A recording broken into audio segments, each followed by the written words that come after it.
할렐루야! 반갑습니다. 오늘은 2019년 3월 8일 금요일입니다. 만남 큐티를 나눕니다.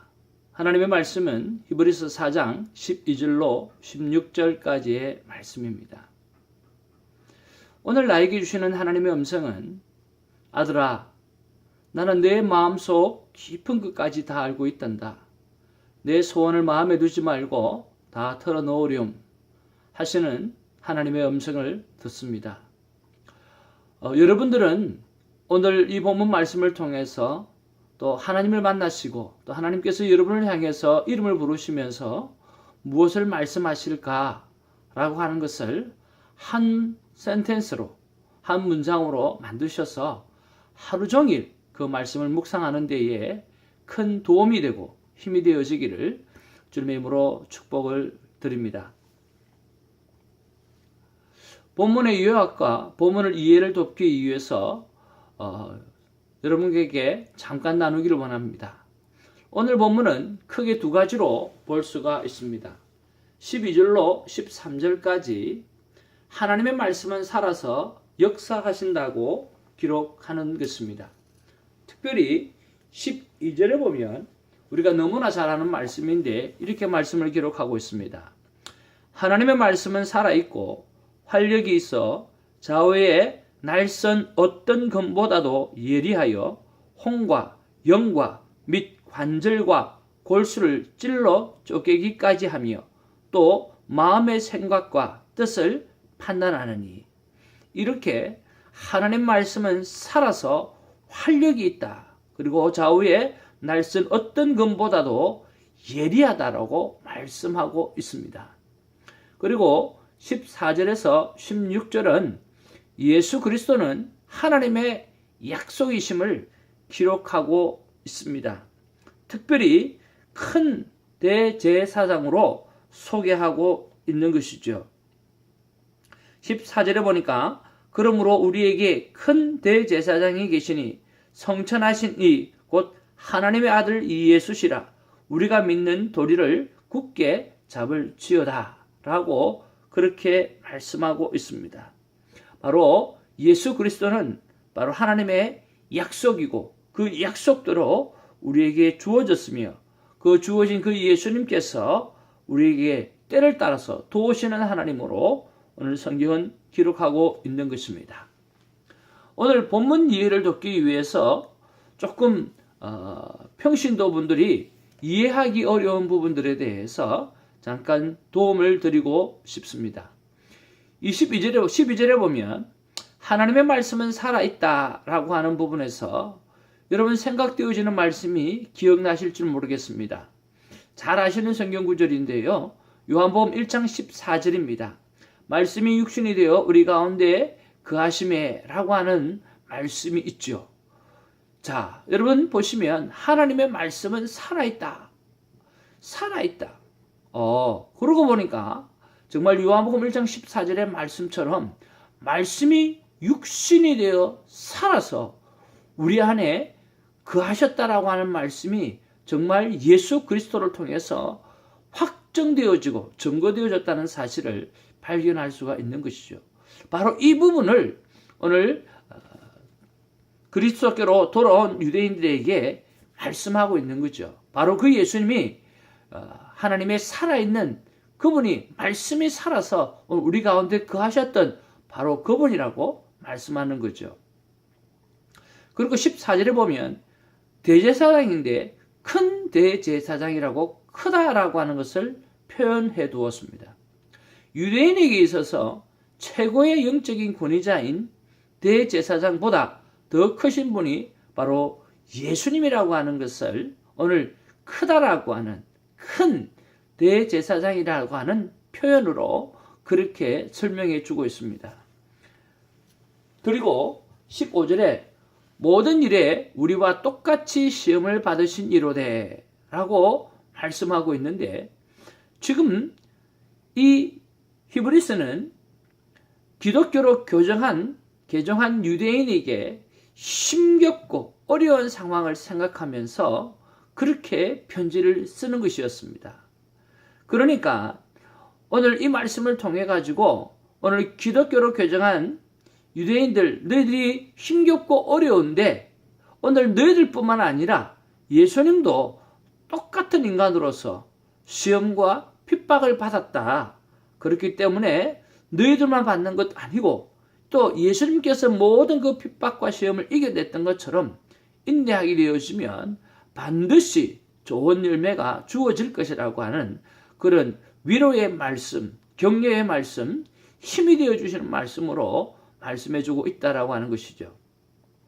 그리고 16절에 보면 때를 따라 돕는 은혜를 얻기 위하여 라고 했는데 이것은 원어를 보면 참으로 이해하기가 좀 쉽고 또 우리의 가슴에 와닿는다라고 하는 그런 느낌이 듭니다. 여기서 돕는다라고 하는 뜻은 보에데이아라고 하는 뜻입니다. 이 보에데이아라고 하는 말은 보에라고 하는 말과 데이아라고 하는 말이 합쳐져서 되어졌는데 이 보에라고 하는 말은 부르짖다라고 하는 뜻입니다.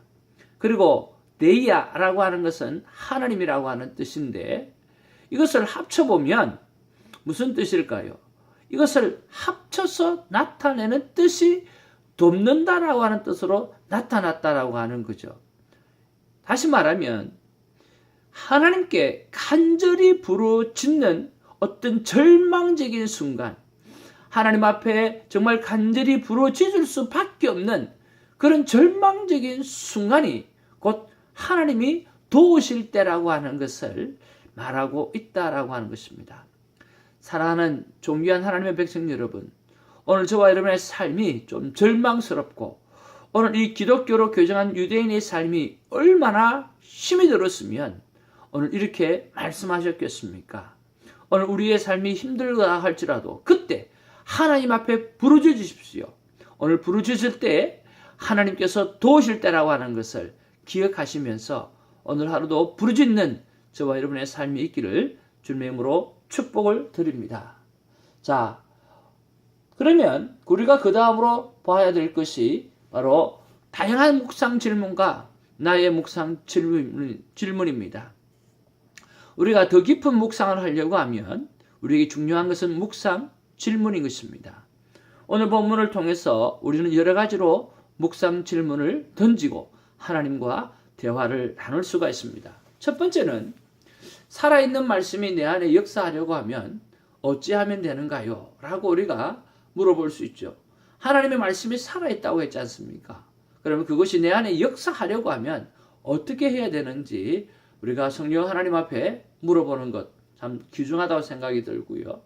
그리고 이 두 번째, 숨길 수 없는 줄 알면서도 숨기고 사는 것은 무엇인가요? 라고 하는 부분, 이 부분은 12절의 말씀을 가지고 말씀하는데요. 우리말 번역에 보면 이렇게 되어져 있어요. 하나님의 말씀은 살아있고 힘이 있으며 양날 선 어떤 칼보다도 더 예리해 혼과 영과 관절과 골수를 찔러 쪼개기까지 하며 마음의 생각과 의도를 분별해냅니다. 13절에 가면서 그러므로 라고 이야기하시면서 어떤 피조물이라도 하나님 앞에 숨을 수 없고 오히려 모든 것은 우리에게 진술을 받으실 그분의 눈앞에 벌거벗은 채 드러나 있습니다. 그렇게 설명하고 있어요. 어떤 피조물이라도 하나님 앞에 숨을 수 없다라고 말씀하시는 거죠. 그러면 숨길 수 없는 줄 알면서도 내가 하나님 앞에 숨기고 사는 것은 무엇이 있는가? 라고 우리가 하나님 앞에 묵상 질문을 올려드리고 또 응답을 기다려 볼 수 있는 거죠. 세 번째로 예수님의 고통이나 개정한 유대인의 핍박과는 비교할 수 없이 오늘 나에게 주어진 것이 약한 어려움인데 나는 왜 이리도 힘들어하는지요? 나는 왜 이렇게 이 약한 시험에도 넘어지고 이 약한 시험에도 무너지는지 하나님 앞에 여쭈어 보시고 하나님 앞에서 응답으로 또 회복받는 은혜가 있기를 바라고요. 마지막으로 저에게 주셨던 말씀은 바로 저에게 때를 따라 도우셨던 은혜가 무엇인지요. 그러니까 여러분 각자의 삶 가운데 때를 따라서 도우셨던 하나님의 은혜를 한번 생각해 보는 거죠. 생각해 보시고 깊은 감사가 있는 그런 하루가 되기를 바랍니다. 여기서 나의 묵상 질문은 바로 13절입니다. 하나님 앞에는 숨길 수 없는데 숨기고 사는 것이 무엇인가? 라고 하는 거죠. 제가 이것을 묵상 질문을 던지고 곰곰이 하나님의 음성을 들으며 생각해 보았습니다. 그때 하나님께서 저에게 주시는 말씀은 성숙을 말하면서 성장은 겁을 내며 말하지 않는 거죠. 성숙을 말하면서 성숙하고 우리는 성장해야 됩니다. 사람이 또 성장만 하고 성숙하지 않으면 그것도 문제겠지만 바꾸어서 성숙을 말하면서 성장을 겁을 내서 말하지 못하는 그런 내 안의 모습을 봅니다.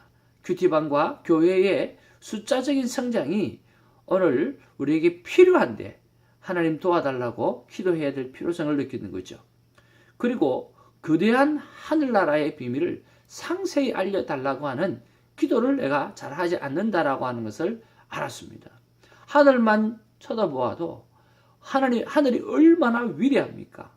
그리고 그 하나님의 나라가 얼마나 위대할 것인가라고 하는 것을 우리가 하늘을 한번 쳐다보기만 해도 알 수 있는데 우리는 너무 이 땅에 갇혀 있고 나의 생각 속에 갇혀 있는 것을 생각하면서 좀 큰 하늘을 바라보고 좀 큰 하나님의 나라의 비밀을 아는 일에 좀 더 예를 쓰고 좀 더 집중적으로 파고 들어가기를 하나님은 나에게 정말 원하고 계신다라고 하는 것을 알 수가 있었습니다. 그러면 이런 묵상 질문을 통해서 적용을 어떻게 하면 좋을까요?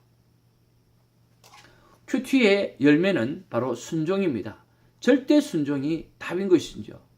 그래서 우리는 순종 질문을 던져보아야 할 것입니다. 여러분 앞에 여러 가지 묵상 질문을 통해서 한 가지만 오늘 선택하거나 아니면 여러분의 마음에 주셨던 것을 가장 강하게 느꼈던 것 한 가지만을 붙잡고 순종 질문을 올려드리길 바랍니다. 저와 같은 저에게는요. 숨기거나 드러내지 못했던 것을 어떻게 할까요? 라고 순종 질문을 던졌습니다. 그때 마음 가운데 주시는 응답은 내 마음에 있는 것을 담대히 구하라.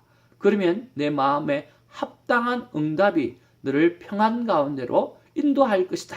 라고 말씀해 주셨습니다. 그리고 구체적인 적용으로 있는 그대로 성숙을 동반한 숫자적 성장을 위해서 아침 5시부터 11시까지 매 시간 정시 기도를 드리는데 또 매 시간 천국에서 천국 전화를 오늘 나에게 주신다라고 하는 생각으로 전화를 받고 또 하나님 앞에 기도를 드리는 시간이 있습니다. 그때에 이것을 그대로 기도하는 것으로 적용을 하고 또 오늘 전도지를 정리하고 전도를 나가는 것을 저의 순종으로 적용으로 삼고 나가기를 원합니다. 사랑하는 이 영상을 보시는 존귀한 성도 여러분, 하나님 앞에서 오늘도 귀한 말씀으로 승리하시기를 주님의 이름으로 축복을 드립니다. 할렐루야.